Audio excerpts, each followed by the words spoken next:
আকাশযুদ্ধের ইতিহাস যেন প্রতিদিনই নতুন নতুন মোড় নিচ্ছে। শুধু যুদ্ধবিমান বা বোমারুতে সবকিছু সীমাবদ্ধ নয়, ড্রোন এখন হয়ে উঠছে আধুনিক যুদ্ধক্ষেত্রের এক অপ্রতিরোধ্য শক্তি। আর সেই শক্তির নাম যখন শাহেদ 136, তখন সেটিকে এড়িয়ে যাওয়া যায় না। গত কয়েক বছরে ইউক্রেনের আকাশে যে দৃশ্য সবচেয়ে বেশি আলোড়ন তুলেছে তা হলো ইরানের তৈরি শাহেদ 136 ড্রোন। দেখতে ছোট, গতি ধীর, কিন্তু আঘাতে প্রাণঘাতী। মাত্র 50 কেজির ওয়ারহেড নিয়েই এই ড্রোন শহর ভিত্তিক যুদ্ধে ভয়ঙ্কর প্রমাণিত হয়েছে। রাশিয়া যখন ইউক্রেনে হামলা চালায় তখন এসব শাহেদ ড্রোন ছিল তাদের অন্যতম প্রধান অস্ত্র। মিসাইলের সঙ্গে ঝাঁকে ঝাঁকে ড্রোন পাঠিয়ে তারা ইউক্রেনের আকাশ প্রতিরক্ষা ব্যবস্থাকে বিভ্রান্ত করেছে বারবার।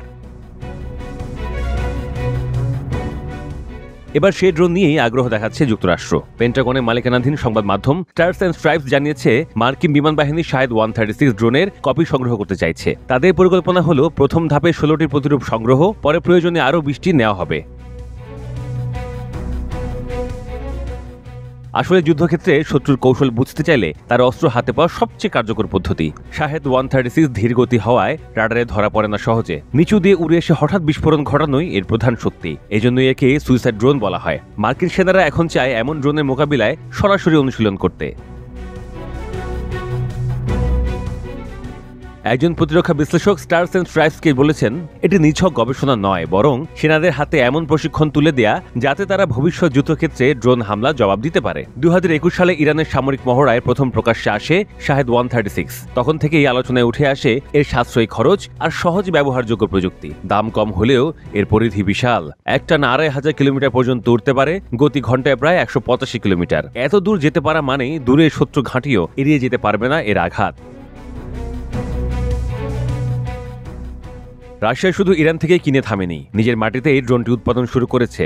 এমনকি গতি বাড়াতে কিছু পরিবর্তন এনেছে এবং নতুন নাম দিয়েছে গেরান, রাশিয়ান ভাষায় যার মানে জারানিয়াম ফুল। সোভিয়েত আমল থেকেই তারা অস্ত্রের নামকরণে ফুলের নাম ব্যবহার করে আসছে।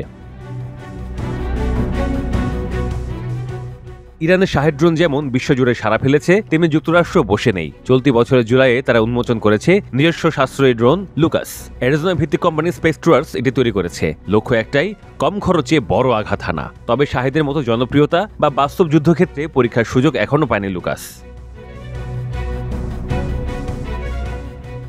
ছোট্ট এক ড্রোনও পারে বড় শহরকে অচল করে দিতে। ইউক্রেনের শহরগুলোতে শাহেদ ড্রোনের ভয়াল শব্দ যখন আকাশে বেজে ওঠে, মানুষ আতঙ্কে ছুটে যায় আশ্রয় কেন্দ্রে। প্রতিরক্ষা ব্যবস্থা মিসাইল দিয়ে যখন সেই ড্রোন নামাতে ব্যস্ত, তখনই সুযোগ নেয় রাশিয়ার অন্য ক্ষেপণাস্ত্র। এ কারণেই যুক্তরাষ্ট্র বুঝতে পেরেছে শত্রুর হাতে থাকা অস্ত্রকে অগ্রাহ্য করলে চলবে না, বরং সেটির প্রতিরূপ তৈরি করে অনুশীলনের মাধ্যমে সেনাদের মানসিক ও কৌশলগত প্রস্তুতি দিতে হবে। ইরানের শাহেদ ড্রোন প্রমাণ করেছে সাশ্রয়ী প্রযুক্তিই হতে পারে যুদ্ধের বড় গেম চেঞ্জার। আর সেই গেম চেঞ্জারকে মোকাবিলা করতেই মার্কিন বিমান বাহিনী এখন চাইছে তার প্রতিরূপ। আগামী দিনের যুদ্ধক্ষেত্রে কে কতটা প্রস্তুত তা নির্ভর করবে এমন ড্রোনের মতো নতুন প্রযুক্তি বোঝা এবং তার জবাব খুঁজে বের করার ওপর।